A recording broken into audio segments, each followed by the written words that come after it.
another episode of Evolving Through Experience, where we talking about everything growth, mentally, spiritually, emotionally, physically, and beyond, because it just never stops. We have to continue to grow in every aspect and prevail our lives. So today, y'all, we have a very special guest. Really, all my guests are very special, let's be clear.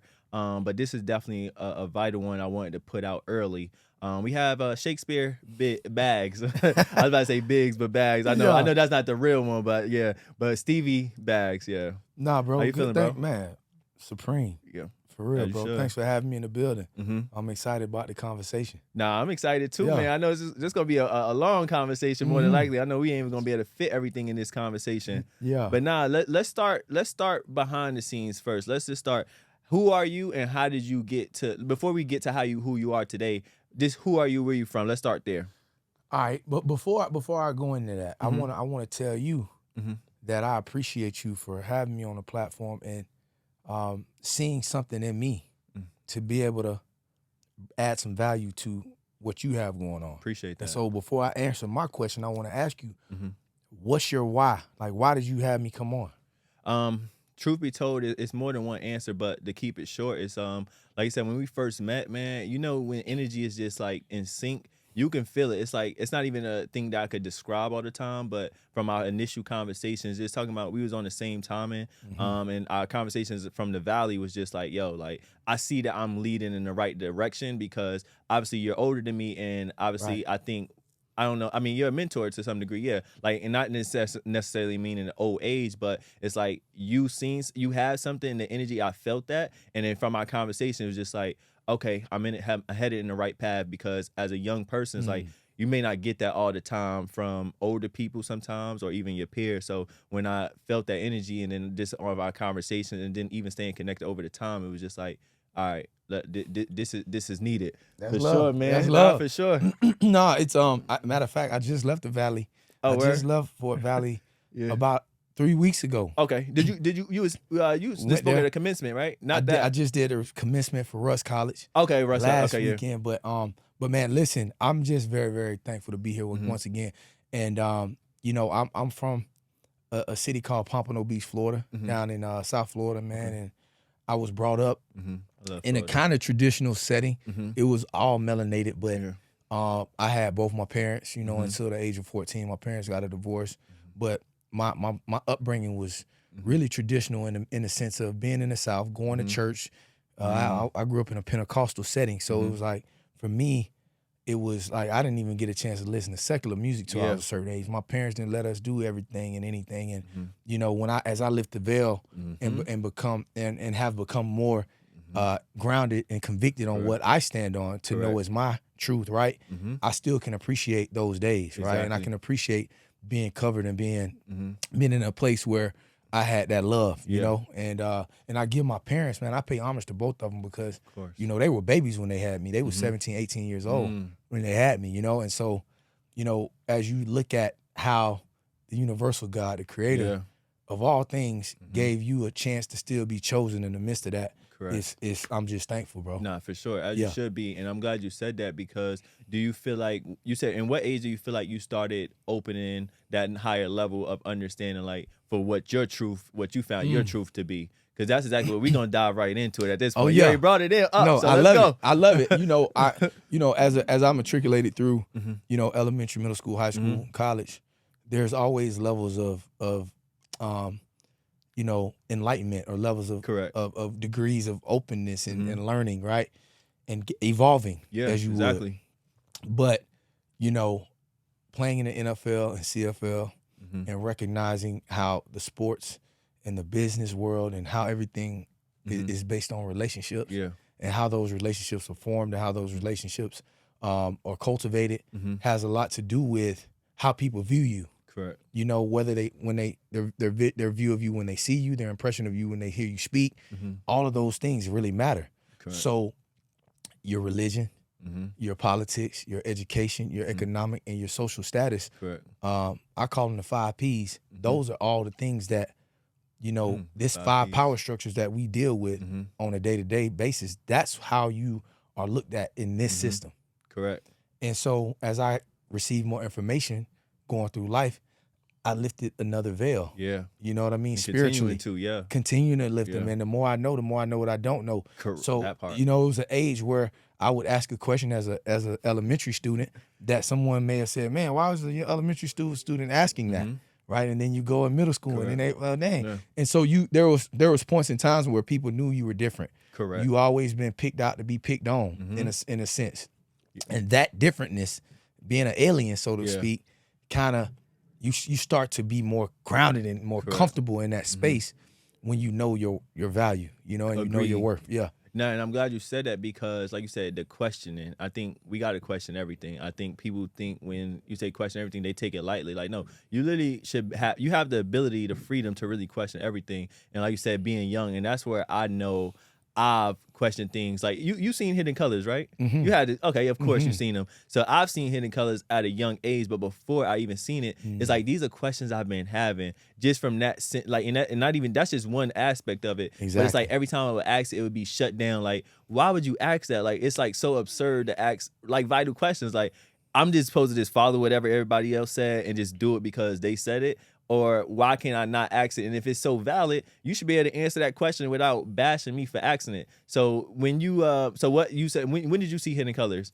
I was in my late 20s. Okay. When I seen the first one. Okay. Or maybe early 30s. Yeah. But a lot of that information I had already been privy to, and it was already, you know, on my table. Correct. Right. But it was good to uncover and unpacking it in a more concrete manner. Correct. From other people, right? Because, you know, as you know, the road of consciousness is a lonely one sometimes. Of course. You know, when you're alienated, it's because you're alien. You know, like I mentioned earlier. Exactly. You know, and so that road to enlightenment is beautiful. To me, I think the biggest thing as an adult that's changed my whole approach on how I look at things is being able to learn and know the name. And when I say the name, I'm talking about the name of Yahweh, Yud-Heh-Wah-Veh. That's what changed my life, because I recognize, not from a religiosity perspective, but from a truth perspective. Correct. That we've been taught to hold on to tradition instead of truth. We've been taught to hold on to religion instead of righteousness. And so righteousness can be slapping you in the face, but you would hold on to religion. Or truth could be slapping you in the face, but I hold on to tradition, right? And nothing against anyone who has those types of mentality, right? Of course. But because there was a time when I celebrated Christmas. There was a time when I celebrated Mother's Day. But now I recognize I can celebrate my mother and my father every day. Correct. Agreed. You know, I recognize Easter bunnies don't lay eggs, chickens lay eggs. You know, you respell part. Santa, it's Satan. So it's like all those things became that part. You know, my truth. Yeah. But I still am empathetic to those who are still in that space, because I was once there as exactly. well, you know? Exactly. And I'm glad you said that, because that's why even having these conversations, we got to make sure we highlight that, because everybody's on their own timeline. I know that. I'm on my own timeline. It's some things I don't even know yet. And it's at points where I knew it. And it's like, I'm not trying to bash nobody. Even now, just for example, like, people like, why you went vegan or whatnot? And it's like, bro, like, literally, like, this is life or death for me. It's like life or death for me, because if we can't half step our greatness. We can't half step our health. We can't half step any of it. It's like we have to be all in or all out. And you can't go. So it's like those are the exact reasons on why this is, like I said, it's a healthcare company. This is more than a podcast. I don't care about no podcast. This is like life or death for me and so many other people, because it's like, yo, if we don't grow and we don't really tap into new levels spiritually and continue to keep going, it's like it's never gonna be good. So the most important word in the 5 P's is spirit. You can't change anything else. You can't change your health. You can't change your mindset. You can't change your wealth until you change your spirit. Correct. So politically, economic, education, social, and spirit. For me, those 5 power structures are very key and important for our people to really start to tap into. But we have to first tap into the spirit. Correct. Like, I'm not a black activist. I'm not an Aboriginal indigenous activist. I'm a spiritual activist. Yeah. You know, I come to activate Thought the spirit. leader, You know what I mean? And once you tap into people's spirit and their soul, now you can really make a shift for real. But the greatest speech I'll ever give is the life I live. So nobody wants to hear what you say. They want to see it, the fruit of it. Right? And unfortunately, we live in a time, in a place where intuition, clairvoyance, and discernment is at the back burner to taste, touch, see, smell, and hear. So if I taste, touch, see, smell, and hear what you're saying, and the fragrance and the taste is good, and the look is good, now I'm more amped to hear you Correct. or even listen to you. So, but what if you have all of it? Correct. What if you look the part and you are the part spiritually? What if you have Bentley entitlement, but also Bentley stewardship? You know what I'm saying? A lot of people have Bentley entitlement behind a civic stewardship. You don't have what you want because you're not what you want. Yeah. Right? And so you have to, the only way you get there is going within, as you know that. And that's a spiritual walk. No, the invisible side, the invisible world is the most important world that we live in. And what would you say, what was like a main or a pivotal part in your life that really took it to the next level for you spiritually? Like what was, whether that was, obviously it's an experience, but whatever that experience was, whether it was physical, spiritual, whatever, like what was that? So in my first book, Greater Than the Game, I talk about football. It was like 7 F's. Yeah. Faith, family, fitness, finance, focus, forgiveness, and football. The football was my greatest teacher during that time of my life because it was hard for me to love something that didn't love me back. Correct. So when I was in the NFL, I call NFL affectionately niggas for lease. They used to sell slaves, now they lease them. Nah, for And real. there's a reason Talk why. about And that's not have anything to do with race. Yeah. This is talking about ignorance. Yeah. This is talking about being dark to whatever energy you're in. Correct. You're in the dark of it. You're ignorant to it. So if I'm ignorant to a system, you know, the body is made up of systems. Correct. The mind is made up of systems. So if you're ignorant to the systems, then you'll be ignorant to your potential inside of that system. And so that was the first thing that lifted the veil for me when I was in the league, because I recognized at this point it's not about your talent. Yeah. It's not about how good. I was Black College Player of the Year. I was a 3-time All-American. I won the same award as Jerry Rice, Walter Payton, and Michael Strahan. Right? Talk about like, it. I mean, it was like, and I got to say that because at the end of the day, a lot of the times we think it's about our ability. Yeah. You know what I mean? Instead of our inability. Correct. Our inability to tap into what system you're dealing with. Correct. And once you do that, you overstand and understand both how to maneuver, bro. Exactly. Yeah.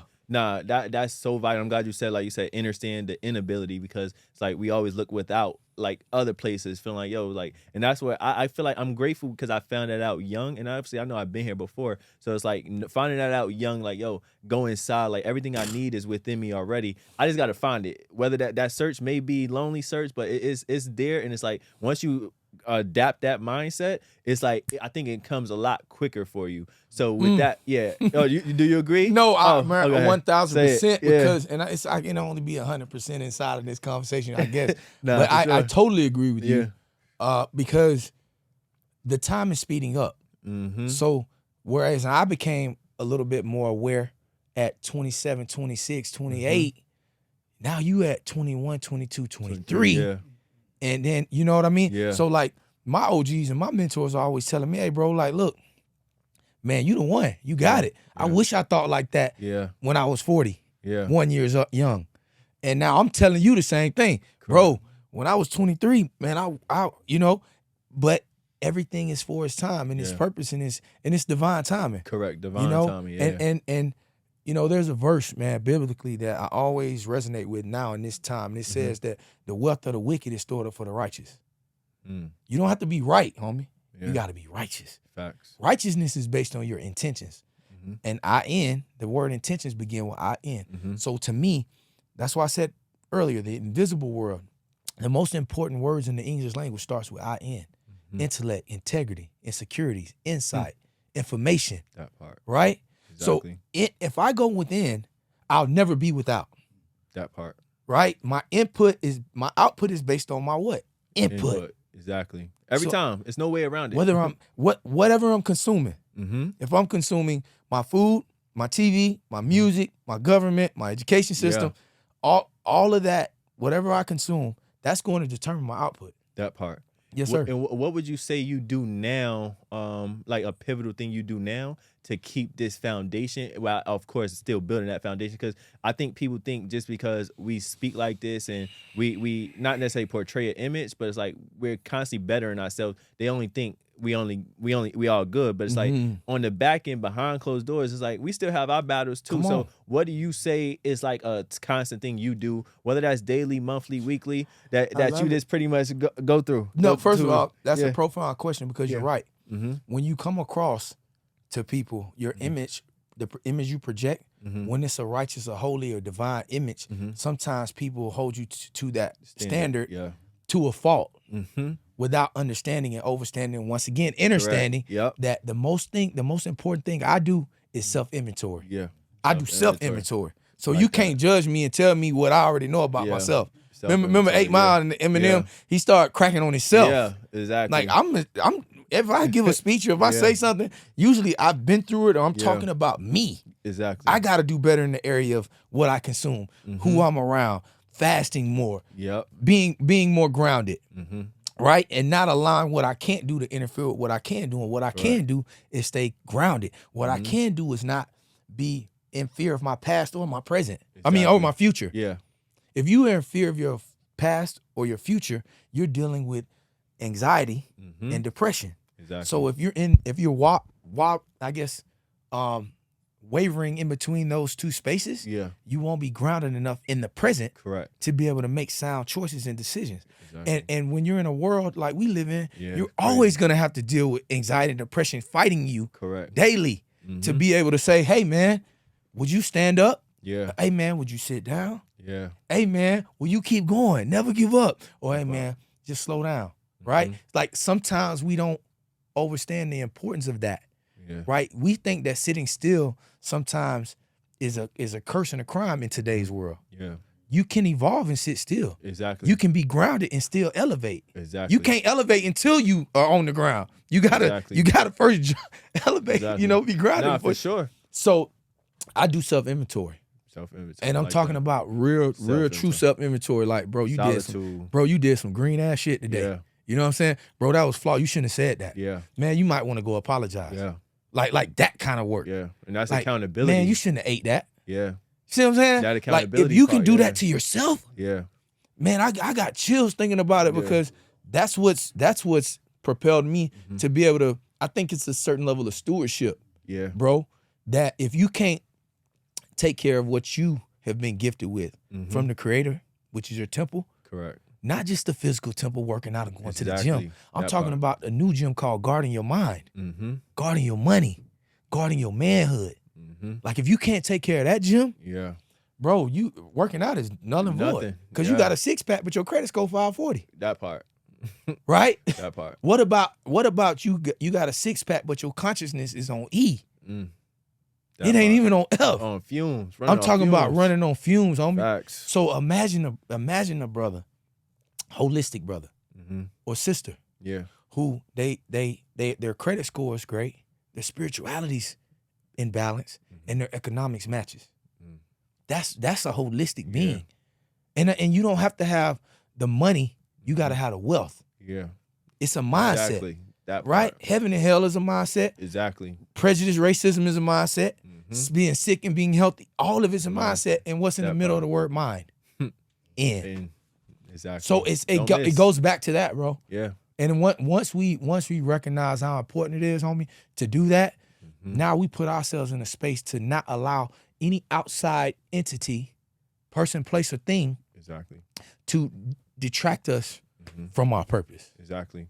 And like I said, bro, like this is therapy for me, and I always gain something from every conversation. Even sometimes maybe just be a text, like you could feel the energy. You don't have to always be in person. So it's like this is therapy for me, and like today is a vital day too because I actually my family just had kidney surgery yesterday, right? My grandmother, my aunt, and it's like somebody my guy asked me like, why are you doing this today? You don't want to reschedule? It's like, no, bro, like this is so important to me because it's life or death.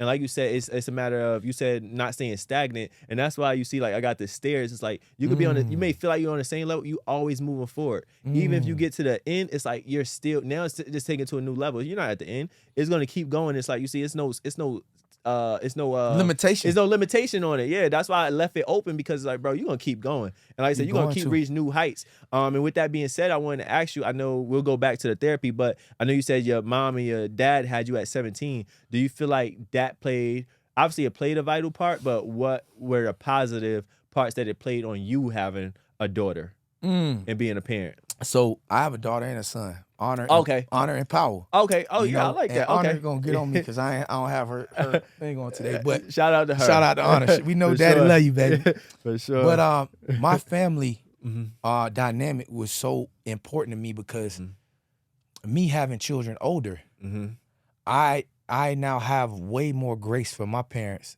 at 17 and 18. Yeah. And if you don't have grace for the people that help bring you in this world, To this day, you tripping. they helped me a lot. Yeah, but I always say this. Yeah. I have a mom and a dad, but I only got one parent. Okay. Because I came through them, but I came from y'all. Okay. You Makes follow sense. what I'm saying? I got you. Yeah. Just like Honor and Power. Yeah. Honor and Power came through me, but they really belong to y'all. Yeah. And when you recognize that, I don't live my life for my children. I don't live my life for a spouse. I live my life for my purpose. And if I'm doing the best version and being the best version of me for my purpose, they're gonna benefit off that immensely, off the top. Exactly. It's kind of like them stairs. You got that circle, which represents the circle of life, and then you have Jacob's ladder, which you can keep coming up and down. Because if you get up to the top of the mountain, there's only one thing you can do up there. You're gonna get seen, and you can thrive, and you can have people shooting fiery darts at you, or you can come back down and help the people up who really need the help. Exactly. Or you can go conquer another mountain because, man, I did this one. Now I can evolve to the next one. Exactly. You see what I'm saying? Yeah. Like, that's the beautiful thing about it all. And so my family and my parents, knowing I'm my parents' parents at this point. Exactly. See what I'm saying? Yeah. Like, no offense to them, but it's just what it is. It was a point in time when they became their parents' parents.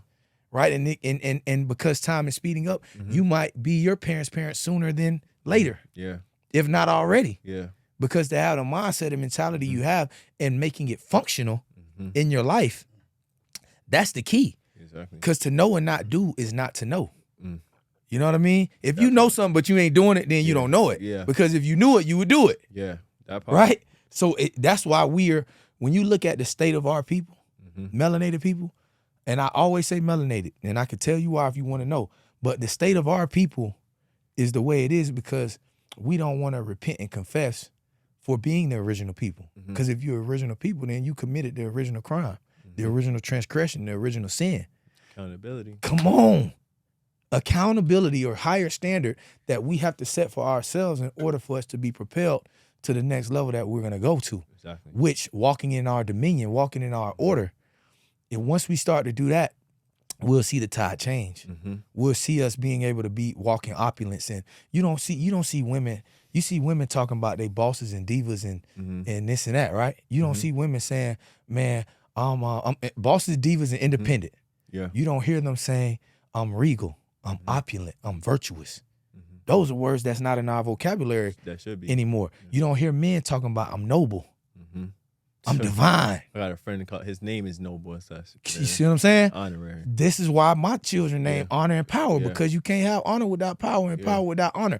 When we start calling our children these types of names, we give power to that energy that propels them to be able to walk in those names. Exactly. You walk around with a name Noble and you not practicing nobility. You got a problem. Your name is Peace, but you're not peaceful. Something's wrong. Yeah, exactly. But here we go. People want peace, but are you peaceful? Yeah. They want love, but are you lovable? That part. You know, they want these types of things. Yeah. But are you exhibiting that in your life? I go back to it. You don't have what you want because you're not what you want. Exactly. So everybody say, I want peace, peace, peace. Well, the best peace starts where? Within. Every time. It's never going to deviate. It's not, bro. It's not. And I'm glad you said that as far as your kid's name, because like with me, I got a son. I'm gonna say children. Children, I'm sorry. And explain why. Let's go. Let's explain why, yeah. The English language is full of ambiguity. And if I say here, you don't know if I'm talking about my ears or my presence. If I say bear, am I talking about the grizzly bear or bearing a child? Yeah. Right? If I say two, am I talking about T-O-O, T-O, or T-W-O? So because of that, we have to have a level of specificity with what we call our children, what we call ourselves. This is why I mentioned earlier, I'm not black. If you take the B off of black, it's lack. And if you look at black in any other language, it means white. En français, you know, j'ai étudié français à l'école universitaire. Je parle français un petit peu. So as I studied French, I'm like, hold on, I'm looking at this word. I dropped out of French. It's all good. I just grew up with a lot of Haitians down there. I got you. In South Florida. My brother Haitian, man. I got you. So shout out to the Zoes, man. You know what I'm saying? So being from Pompano, it's a lot of Haitian people. And so I took French in school, from high school, and then in college, you know, getting that degree in international business, I took French. But I'm studying the languages. Exactly. And there's a lot of Spanish people down there too. So in French and in Spanish, the word white is blanco and blanc. Yeah. That's closely spelled to black. Yeah. So I'm scratching my head like, hold up. Yep. So then everything. Yep. I looked up the word black in Latin. It means colorless, homie. Okay? So now imagine you calling yourself something. You're calling yourself black and you're saying, I'm colorless lives matter. Yeah. I'm colorless and I'm proud. You see what I'm saying? Yeah. So then you go to kids. Word kid really means baby goat or animal. So we wonder why our children act like animals because we call them out of their name every day. Exactly. So imagine if you start calling them noble and honor and power and divine. Say my son's name soon. You see what I'm saying? Yeah. When we start calling our children those names, now you automatically put that energy into the atmosphere, homie, that has to manifest. Exactly. Because the power of tongue speaks so what? valuable. Life or death. You said this is about life or death. It is. And the power of your tongue speaks the same thing. Exactly. So it's all scriptural for me at this point because the Bible is stated truly, but it's just not truly stated. So because it's not truly stated, people are not able to grasp the mysteries in it. Exactly. To be able to live a life that is like I said, righteous. Not right, but righteous. Yeah. Nah, man. Like I said, I appreciate that because I learned something, like I said, every single time we speak. Oh, man. And it's like, and I already knew it's in like life and death in the tongue. So it's like, you got to really watch what you speak. And this is what goes back to when I was like taking my time trying to decide what I'm going to name my child. I wound up naming him Ermius. You already know what that means. Come on, for bro. the people Break it down. For the people that don't, it just means sent by God in Ethiopian. And at the end of the day, when I found out what that means, and then also my grandmother who passed, her name was Ernie. It was just like a combination. And then also, obviously, Nipsey played a vital role. Nip played a vital role into this and just overall. Because I was listening to Nipsey. Like I said, this is when things are getting to your spirit before you really could truly digest and understand what they really mean. Correct. So I'm listening to Nipsey 13, 14, I'm listening to him talking about mad different stuff. It's like I'm feeling the energy, but I didn't resonate with it then. But as over time, it's like these flowers, these seeds, they grew, and I'm like, yo, like that epiphany is like, okay, this is what it means. So it's like me as a young father, it's like I'm just taking it day by day, trying to learn and trying to be a better father at the end of the day to my child. So that's why also I'm glad you said your kid's name, because like, man, it's a lot raising a kid. So I want to know from your perspective, like, what's the biggest advice you can give to a young parent, a young father, parent in general, but father especially as a man from you? I mentioned it earlier. Okay. To me, it's making sure that you have your purpose at the forefront. At the forefront. And I'm talking about being real about it, not saying, not being, because a lot of people, they think that being self-centered means being centered in self. See what I'm saying? Yeah. You know, don't be self-centered. But if you're centered in self, that's a good start. Exactly. Write down your goals. The prefix to the word authority is author. So when you write something down, you give it authority to come to pass. So if you want something, write it down. Exactly. Because first you had to write it down in the tablets of your heart, and your mind, and then you bring it to the manifested to the physical form. And now it has absolutely no rhyme or reason why it won't happen because you put it in the universe. Yeah. Right? Exactly. So every time, if you want to be a great parent, then say it. Exactly.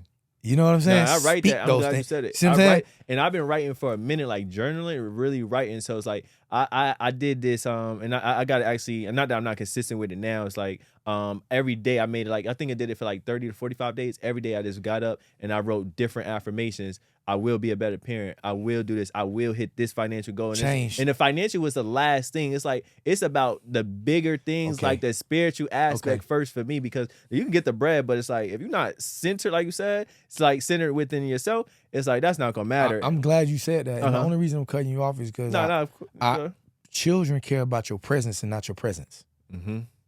Right? Yeah. It's your presence. And it's not about the quantity of your presence. It's the quality of your presence. Just because you sitting there and they on the iPad, that's you there, enough. But you're not present. Yeah. They literally, bro, just a phone call or just a, hey, son, look in your eyes. I love you. Yeah. All right? Listen, you be a leader, not a follower. Like those little small things that my parents told me that resonate with me to this very day. It was all about the quality of that presence. Yeah. dang the Game Boy I got in Christmas. Forget about the bike. Yeah. Because those things wash away. They get old, they wither. Forget about them. But the intangible, man. Because legacy intangibles. is not what you leave for people, homie. It's what you leave in people. Mm. You see what I'm saying? Back within. Yeah. It's not what you leave for them.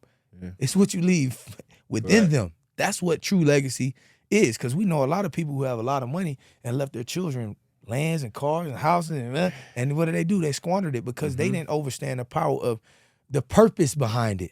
How did I get here? Exactly. The entitlement is so crazy now because people want to give their children everything. I'm not giving you nothing because you got to earn it like I did. Okay, I would say, and I'm glad we having it because I think people got to understand you could disagree on something. So I want you to explain that why, because I feel like I think it's a balance in a sense of obviously we want our children to know what hard work is in a sense, but we don't want them to have the same struggle we had. I think it's like trying to find that balance. And actually, Steve Harvey said it on an episode too. It's like that's one thing a lot of people of y'all standard, like or whatever, like millionaires that's been like in the limelight or whatever. It's like trying to figure out like, yeah, I've obtained all this because I've been homeless and broke. But it's like, how do I instill that hard work, dedication into my children without making them feel entitled, and 10 years down the line after I'm gone, they blew it because they didn't understand what it really took to get here. So how do you feel like that is? Because I feel like I don't want him to struggle at all. Why would I want my kid to struggle? But I do want him to have principles that understand like, yo, this is more than just blowing this. This is a lot more. Like I worked hard for this. If you dare to struggle, then you dare to win. If you dare not to struggle, then you don't deserve to win. Okay. So every great thing that has happened in your life came through a level of process, purging, and pain. You go to the gym, you got process, purging, and pain. Exactly. But damn, I feel good. I look good. You went through that class and that course to get that real estate information. Pain, process, and purging. Yeah. You could have been wasting time doing something else. Yeah. See what I'm saying? Yeah. So they're gonna automatically win based off of my wins. So they're gonna be in a better house than I was when I grew up. They're gonna drive in a better car. They're gonna eat better food. Yeah. Right? They're gonna have more information because I'm that. Yeah, exactly. I'm not giving you nothing though. You want an allowance, you gonna earn it. Okay. You want them new J's, you gonna earn it. Yeah. Because guess what? If I leave that away from you and I keep giving, when you go into the world, and nobody in the world gives you anything, then you feel like I'm gonna take it. Yeah. That's why you got a lot of children in the suburbs killing people for some same Jordans right now, or a car, or some jewelry. Yeah. Right? Unfortunately. So somebody will roll on you for a rollie. Yeah. Right? Exactly. Because they didn't understand the power and the grind to get there, the pain, the process, and purging. You see what I'm saying? Exactly. So that's how I look at it. I took my daughter out to eat. To a white glove restaurant, and I showed her what that looked like, and Dad opened the door. We took the little black car and all that. Yeah, that's cool. But at the end of the day, you better have straight A's. Yeah. At the end of the day, there's no reason for you not to have straight A's. You have the intellect and you have the resources. Exactly. I could see if you came home and the lights was off. I can see if you came home and like I had to do sometimes, pull the oven open to warm up the house. Yeah. Okay. Or boiling water. Come on now. That part. So when you have a conversation like that, now okay, I can understand why you're in a space where you're not excelling in every area of your life. Okay. But when you have the resources, makes sense. Different. And the resourcefulness, ain't no way in the world you shouldn't be doing it. Nah, I see that perspective. Okay, yes, sir. That's just mine. And that's cool. No harm, no shade, no foul on anybody else who wants to give their children everything. Yeah. I just have seen it. I work with children every day with my nonprofit, man. We're gonna talk about that. And I just see the holes in our society where all these babies got cell phones, and they don't understand that their cell phone gonna end up being their jail phone or their hell phone. Yeah, cell, yeah. Instead of looking at their L phone. Yeah. Their Elohim phone. That's the one you need to be calling. Right? But no. Society, what are they pumping out on these cell phones? Everything to keep our babies distracted. Exactly. And distraction comes before destruction, bro. You know what I'm saying? Yeah. For us all. Yeah. And I definitely, even at my age, I'm taking accountability. I know I've been distracted. And that's why even now, like, I cut out so much at the beginning of this year. That's why I went vegan cold turkey. I cut out sex. I cut out alcohol. Like, people thinking I'm, like, joking with it. It's like, no, bro. Like I said, it's life or death. And like I said earlier, you said too, we both saying it. It's purpose. And that's why when I brought this back, I'm like, before when I first started, like, yeah, it's a brand, this is what we do. I'm like, no, this is bigger than a brand. This is purpose. It doesn't get bigger than purpose. And at the end of the day, what this is like where I'm gonna take it. Obviously, I think it's okay. Everybody don't see the vision just yet, and that's fine. But I'm gonna work every day until it's seen, because this is purpose. And then when it's purpose, it can't go nowhere. Bro, and that's why I said it's therapy. It's easy for me to come do this. Your purpose is undefeated. When you get off the path of your purpose, then that's when we all lose. Yeah, bro. As long as you're in this matrix called a human body, a meat suit, this carcass that we walking around in, you have the propensity to be attacked by your darker nature. Let's be real. Yeah, I'm not sitting up here on holier than thou. I don't make mistakes. I've arrived. Yeah, that part. I'm not flawless, homie. I'm faithful to my purpose. Yeah, I'm not flawless, but I'm faithful to my purpose. And if I end up being faithful to my purpose, bro, my flaws can't touch me. Exactly. Because you moving in a place of being genuine. You're moving in a place of being authentic. Like if somebody's walking by, right? This is why perspective is big. Somebody's walking by and they see us talking.